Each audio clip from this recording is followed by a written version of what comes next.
Bonjour Roberto, Bonjour Bernard. tu diriges le projet Software Heritage. Est-ce que tu pourrais nous en dire un peu plus sur ce projet et pourquoi il est si important de conserver le patrimoine mondial du logiciel?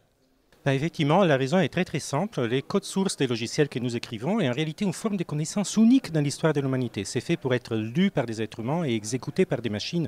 Ça n'est jamais arrivé auparavant et ça mécanise nos propres connaissances.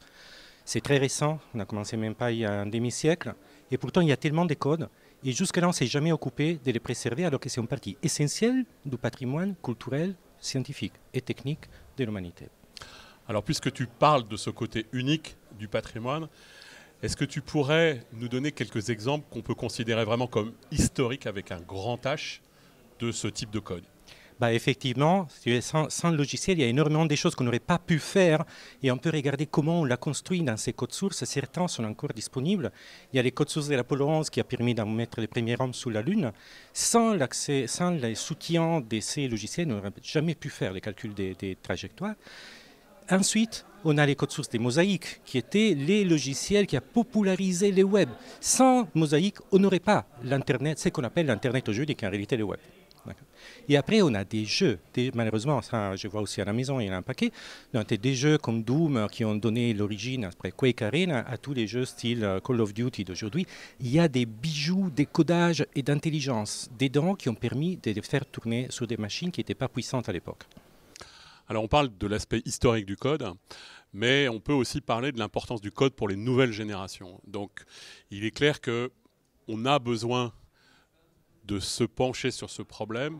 Comment est-ce que tu vois la façon dont on pourrait enseigner mieux et plus fréquemment le code aux enfants?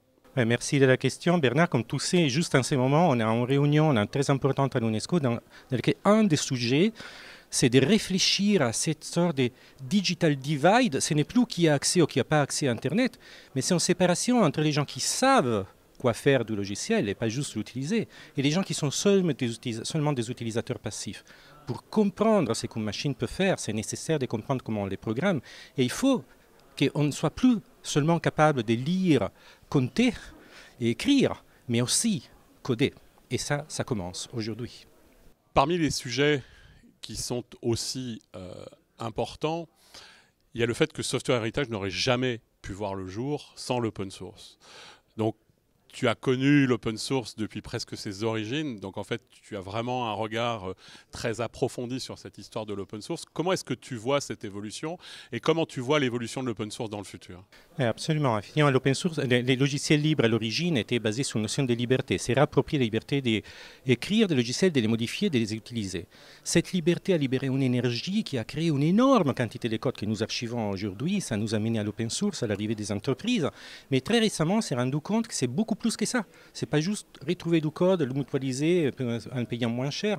C'est aussi une façon de travailler ensemble, d'aligner notre stratégie sur là où il faut aller quand on fait du développement. Et là, Software Heritage est une plateforme qui est essentielle pour permettre aux gens de voir, indépendamment de où le code est développé, comment il évolue dans les temps. Donc, c'est un peu les graphes du développement logiciel qu'on construit au service de tous.